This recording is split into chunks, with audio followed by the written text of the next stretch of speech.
Hello and a warm welcome to In Business Talks 2, a weekly podcast about people who work together as a couple. Learn the secrets of business partnerships, the benefits and pitfalls of working together. Be it husband and wife, father and son, mother and daughter, friends, relatives, or any other combinations of business partnerships. We are your hosts, Tracy and Ian Earle, founders of In Business, a networking and business support community. And together, we are In Business. As well as speaking with other couples, we'll let you know of any useful business apps and websites out there that our members have come across and shared with us in our regular weekly online meetings. Plus, we'll tell you about our special bonus episode coming up this Friday, our Friday Fix. So be sure to listen all the way through to the end to find out more. Now, without further ado, let's crack on with In Business Talks 2. Our special guests this week are Alison and Ray of AlRay Hypnotherapy. Big welcome to Alison and Ray of AlRay Hypnotherapy. Welcome, guys. Good to have you with us today. Thank you for coming along. Nice to see you. Nice to see you guys. So do you want to start by telling us a little bit about your business and what you do? Well, basically, we're hypnotherapists that are trained in the Rapid Transformational Therapy. So it's quite a new therapy. And we both decided to train for it a couple of years ago and set up a business, but we didn't realise at the time, I don't think, what setting up a business actually entailed. We just thought we'd be helping people, didn't we? Yeah, we'd got the enthusiasm, we'd got the excitement, we'd got the, I can help that person, I can help this person. And that made perfect sense to us. And it was nice and simple. I think it got confusing when it became a business. Yes. It does. I think that's a lot of the reason why people start a business, because they're passionate about what they do. But running a business is a whole different ballgame, isn't it? It's just absolutely. Yeah. How long have you been married and how long have you actually been in business together? We're newly married. No, No, don't take it. You can tell. We've been married for 32 years this year. Yes, Wow, that's lovely. yeah, 32 years. Oh, lovely. It's not been yet. 15th of April. Is it 15th? Ours is the 13th. Yeah, ours is the 13th of April. Yeah. But we are fairly newly married. Yeah, fairly new. Yeah. So how long have you guys been actually in business together? Mentioned a couple of years ago you went on the course on the what was it? A deep? Sorry, was it a deep? Rapid Transformational. Oh, rapid transfer. Yeah. I mean, just on that note, there's a school called the Marissa Peer School, and she founded this rapid transformational therapy technique. So in order to learn that, we went through her school, and that was back in 2019, wasn't it? We started studying in about January of 2019 online, and then there was a live course that took place in June later on that year. So that was a culmination of everything that we'd been studying. That was a 5-day, very intensive live course. And from there, 3 months later, was it October, wasn't it? We started AlRay Hypnotherapy. Right. So not that long before. So COVID. Before COVID, we'd kind of not really done much with it, and then we started thinking. You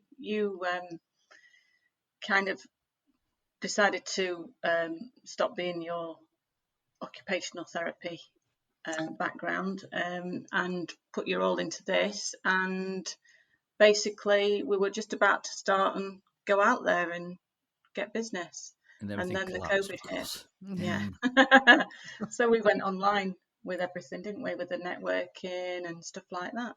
And how are you finding that? Is that working? Is it proving better than you anticipated? Or obviously, I suppose, how do you work hypnotherapy and stuff with online? Or can you do it online even? Yeah, I mean, our training was mainly online. Right. And it's absolutely brilliant for treating people online because you don't have to go anywhere. So it's quite an intense therapy that we do. Our sessions are about 2 hours long. So you can be really, really tired after one. Yeah. And to actually drive home then it's quite intense. So actually doing it online is just as effective and you don't have to go anywhere. So you can just fall asleep afterwards if you want. And we can too. Yes, yeah. So It's how worth does, sorry, go on. how does the rapid transformation, how does that differ from normal hypnotherapy? Apart from the word rapid, I suppose rapid's the clue. Is that sort of Yeah, all right. There's, when we were training, a particular comment by the lady that trained us, Marissa Peer, was that the psychology fraternity community kind of have a habit of making that industry confusing. right?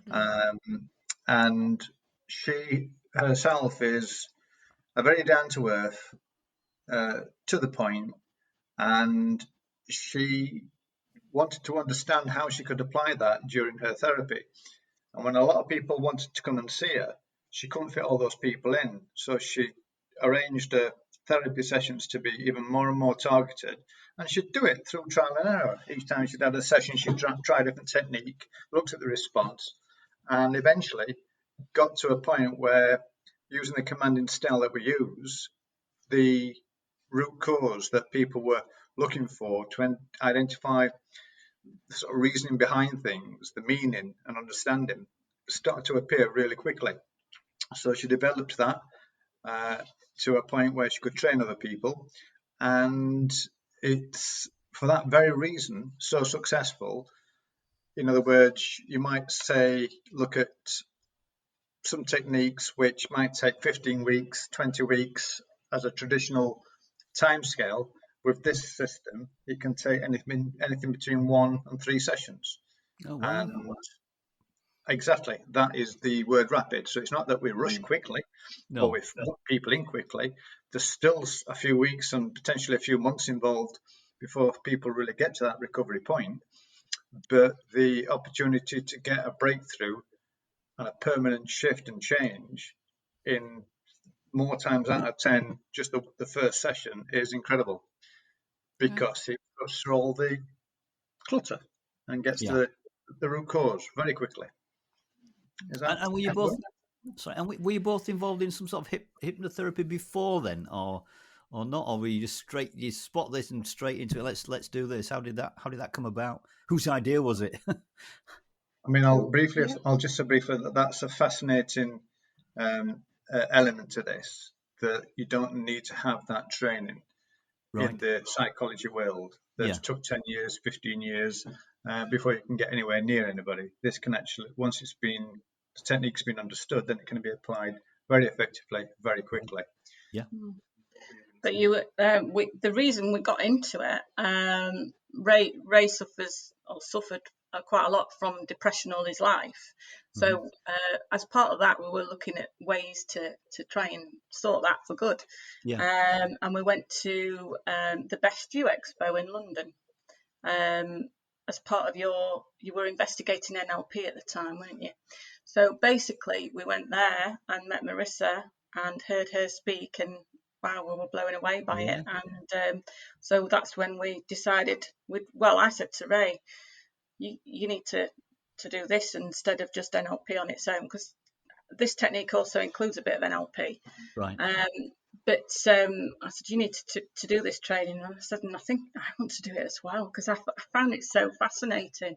And since getting into it, it's like it opens up so much. Yeah. So much now. And just to add, the main qualifications for being able to do this are to have a love, I think, of people, and an interest in helping people, and a deep-rooted sense of honesty and sincerity. Yeah, that's the two main qualifications. With that, then you can be trained. I mean, your background is in the health kind of sector with being an occupational therapist. Which helps. I was in school as a senior teaching assistant for 12 years. So we've got that kind of caring nature about it. It makes sense. You can see it kind of slotted, didn't it? Yeah. Do you ever find when you're on the beach, maybe when you were a younger person, you just thoroughly enjoy looking around at what other people are doing? Yeah. Yeah. And people watching. And to be honest, as far as I'm concerned, that's us being psychologists, if you want. At that point, we're just looking at people evaluating, seeing how they're handling their kids. Oh, I wouldn't do that. I wouldn't have brought that colour wind thing. or dictionary or whatever. But we're just like that all the time. So really, it's common sense. So I've always been interested in doing that. Give me an ice cream on a beach and I'll be happy as Larry for a whole day. He's Well, easily we're the same with cafes and things. When you're abroad, when you sit at a cafe outside, you're having a coffee, you're watching people and things, thinking, oh yeah, why are they doing that? Oh, so yeah, it's interesting people choice of outfit. People are interesting, aren't they? Yeah, we like people. I find people And fascinating, interesting. And the conversation of two people, especially sort of in the 60s, having a conversation on a double seat on a bus, and you're sat behind them or in front of them, you just listen to their conversation, the dialogue that's taking place. Absolutely fascinating. What else did you want to add? Anything? Did you want to add anything? No, that was it. So what do you think is the best thing about being in business together? Yeah, we're For me, it's sharing the burden, the load, the spreading it between two people's experience and two people's way of handling stuff, because you've got a different way of handling stuff than I have. We complement each other, I do believe. Yeah. So if I'm finding something difficult, you might find it easy, and vice versa. And we can bounce ideas off each other as well. I think when you're I don't know, if you're on your own doing something, it's 10 times harder. You can brainstorm better. I mean, we see clients on our own, and we don't talk about the individual client, what their actual experience has been, but we'll talk about generalities of areas that we might struggle with sometimes in therapy sessions generally, and we're able to sit down and just work that out, keeping our own caseload to our own caseload. Do you have different roles within the company then? Well, I would say I'm probably the marketeer. I do all the social media side of things. And you're damn good at it. And you've got thank you. You've got an aptitude for understanding something that's social media orientated, and your comprehension levels plus a bit of investigation work actually gets you all excited, doesn't it? Yeah. Whereas some other people, it don't get them too excited.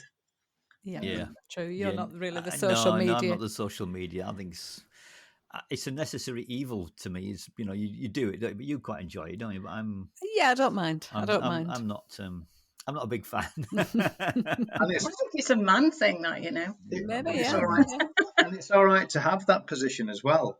In other words, sometimes I feel that I should be doing a heck of a lot more on the social media side.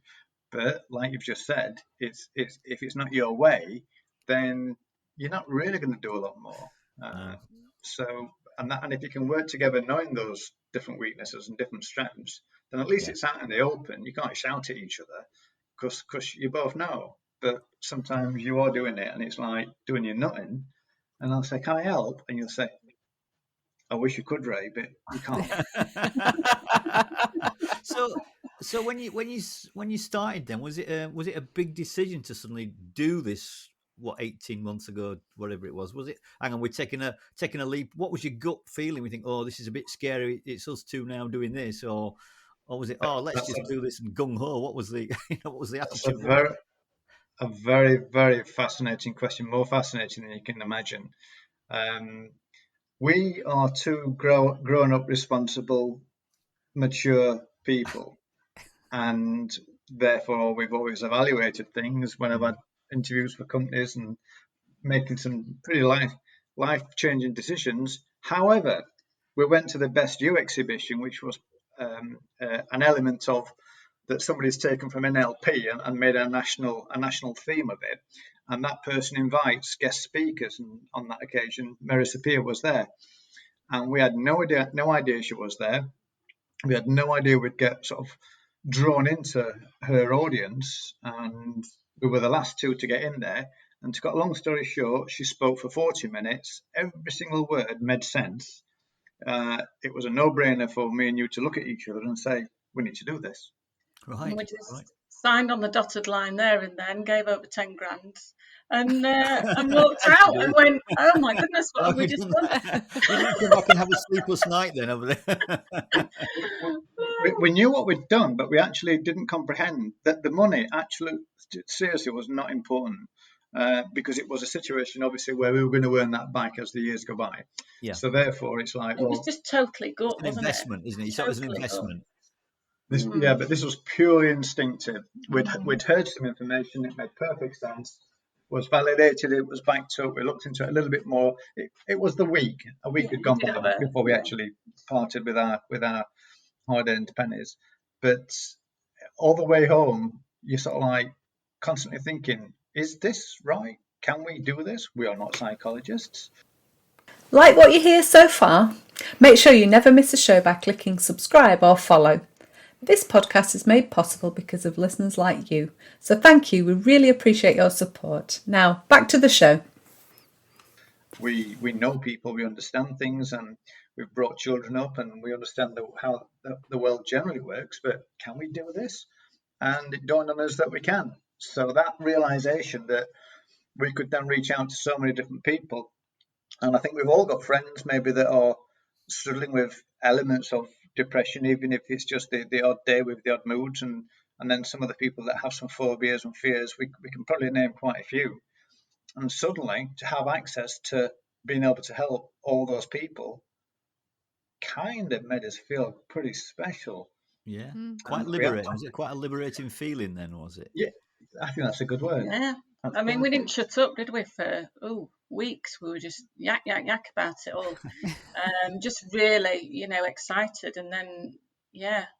And to be fair, I don't think we still haven't shut up, really. I think we are very, very passionate about it now. And now we know how it works, and we've actually got our own results. We've not just hearing it from everybody else. We've seen the results firsthand by Marissa Peer actually carrying out therapy sessions during the training when we were live in London, and actually seeing somebody's physical changes, and we're hugging them afterwards, and we can actually see literally 2 hours later, once they'd actually understood why they'd got this physical difference about themselves, and we're like, you're looking better already.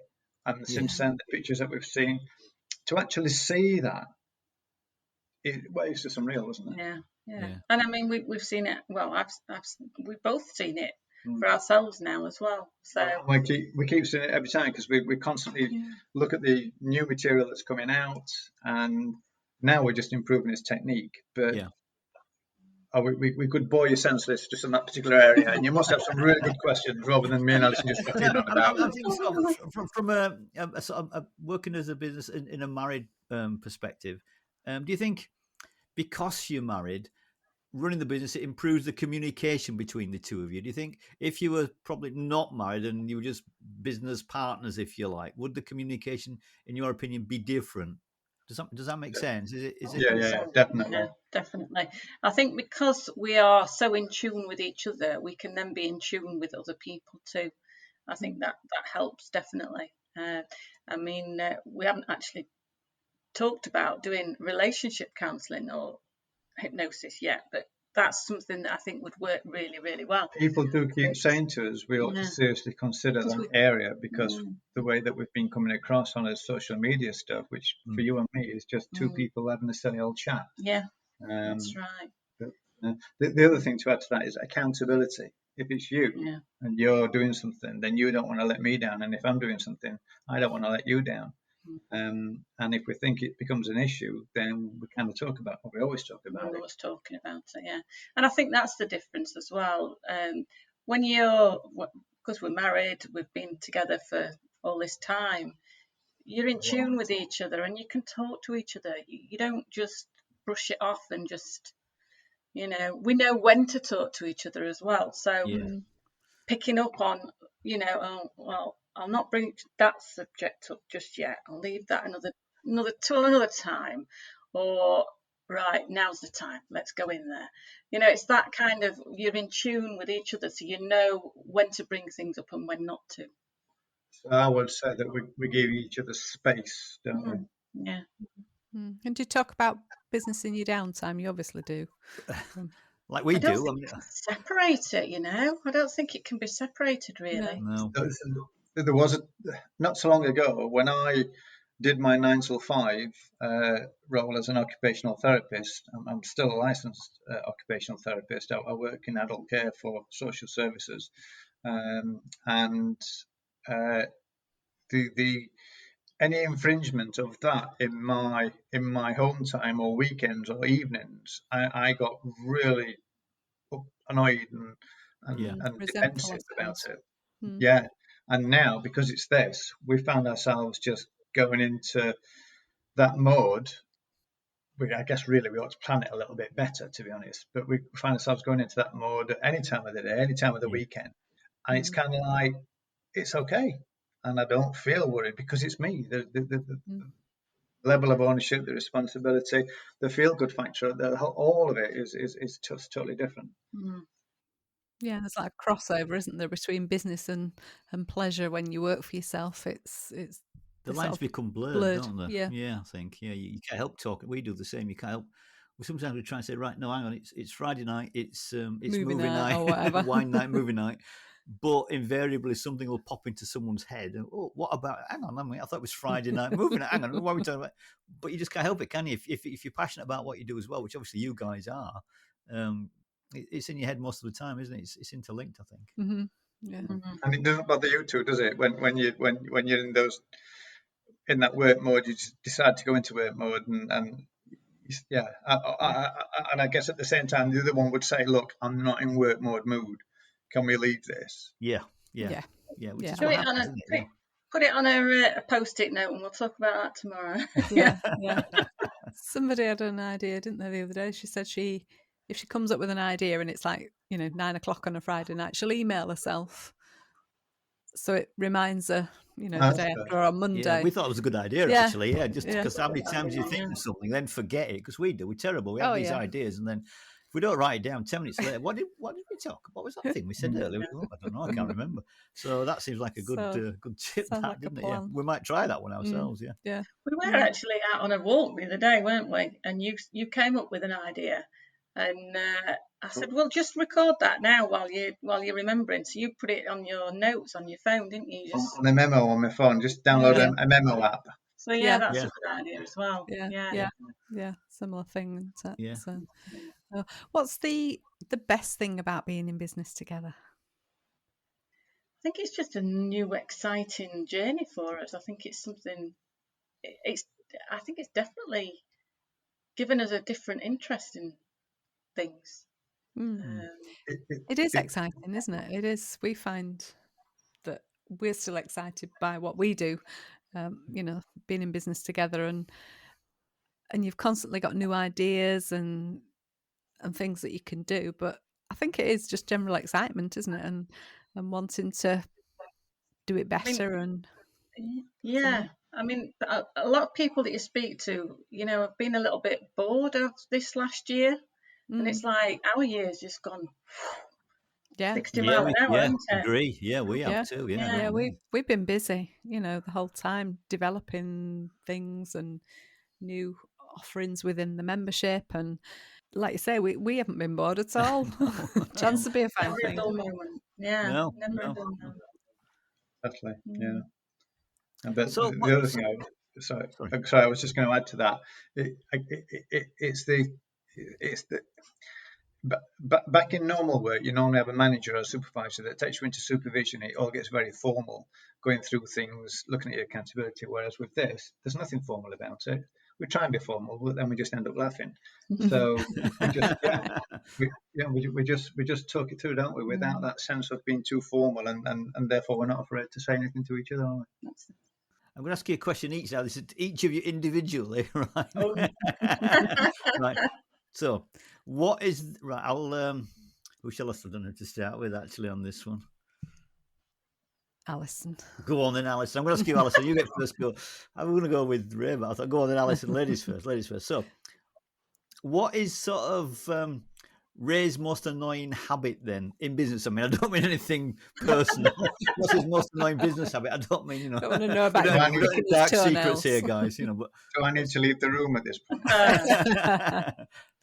I think Ray's most annoying habit is not believing that he can do something that I know he can. Good one. Yeah, interesting. And likewise, Ray, what would you say about Alison? What would you say? It is that she over-focuses on a project and gives it too much time, so achieving more than the result that was required. Trying to make something perfect, you mean, rather than just, or near as damn it perfect? Is that one of the things?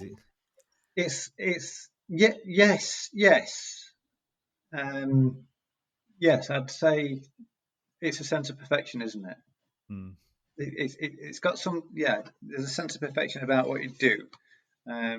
You look at, in other words, if you are doing something social media wise, you will look at every conceivable angle and double check things, and you don't need to. And sometimes it's a lot quicker just to ask somebody else who actually does know. Yeah. I know where you're coming from there, Ray. Yeah. Yeah, I get quite frustrated sometimes with stuff, and you just say, "Well, have you Googled it?" No, I want to work it out myself. Yeah, Google's brilliant. I love Google. But Two good questions there. That's probably my most annoying habit, isn't it? To I think to try and do something without. I'm a bit like, flat pack furniture. I'll just get it out the box and try and assemble it rather than read the instructions. I'll do that, and it's fun because it's like problem solving as you're going along. Yes. It's almost cheating looking at the destructions. Exactly. My thoughts exactly. Rick. I just think it saves more time if you read the instructions. And then when there's that one screw that's left or that pin that's left on the floor, it's like, I'm sure you should have gone somewhere. What should that be holding together? Yeah. It seems strong enough. I don't need that. That's fine. Yeah, no. They'll have put one extra in. That's my thought. They'll have put a spare in. So what's your plans then going forward? I mean, is it a lifestyle business that you're creating here, or do you want to be a huge global enterprise? What is it that you're going for? Is it just be happy in what you do? What is it that you? Oh, another good question. Do you know? Full of them. For me, when we first came across this, my mind wanted to tell the world how. I don't know it was going to achieve that, but that was the feeling, that euphoric feeling. Now we've focused in on, well, what is it we can do as people? Who are we as people? Do we want to be right up there on the cutting edge of everything, or do we want to be working at a pace that gives us sort of financial freedom and a sort of controlled amount of clients? And I think it's the latter.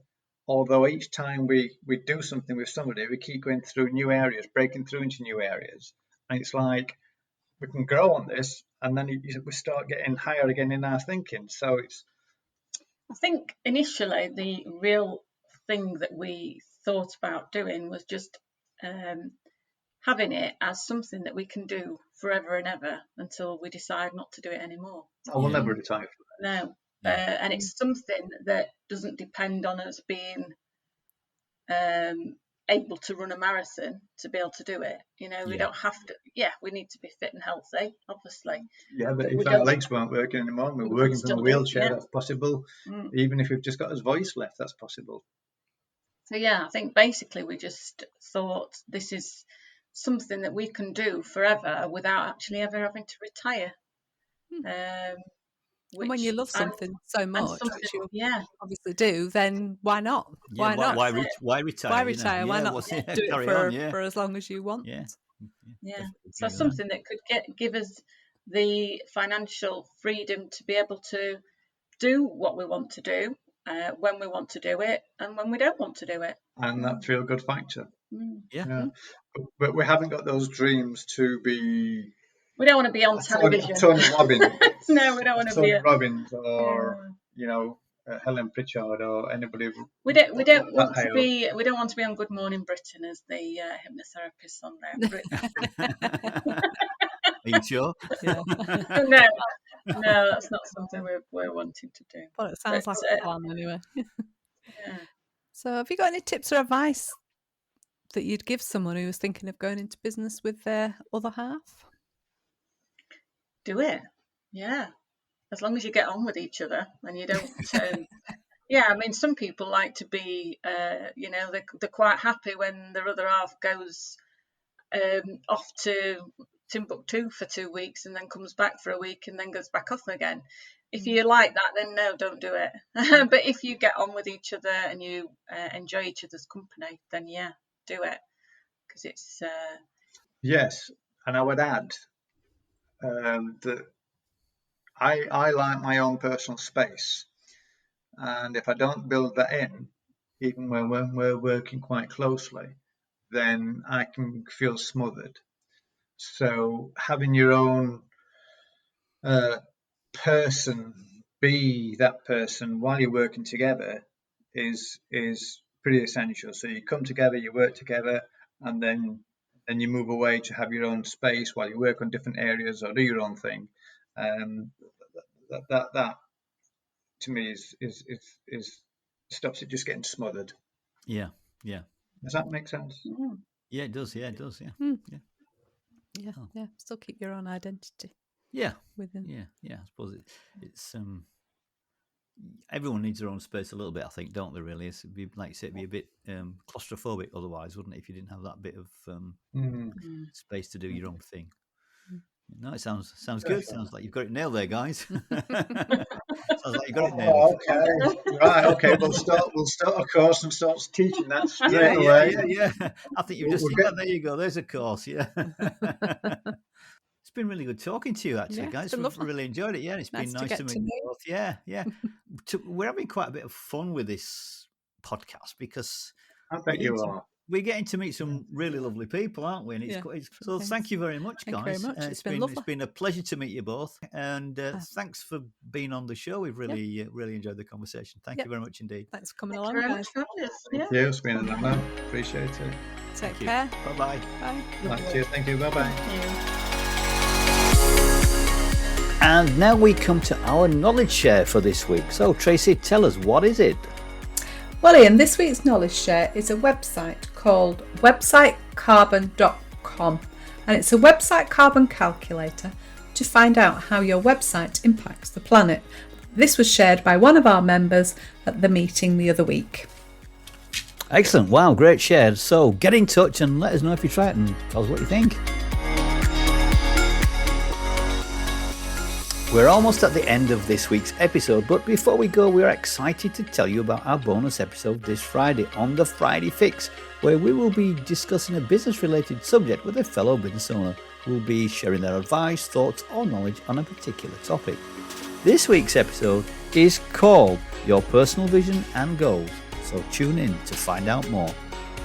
Our special guests on next week's podcast are Karen and Callum of Creative Inc. Agency. It's a mother and son duo, and we're looking forward to sharing their story with you. Also, if you'd like to join us at one of our online networking meetings, then the links will be in the show notes. Thank you so much for joining us this week on In Business Talks 2. We hope you've enjoyed it. If you have, all that we ask is that you simply tell a friend about the show. We'd really appreciate it. So until next time, this is Ian and Tracy, and together we are In Business. Goodbye. Goodbye.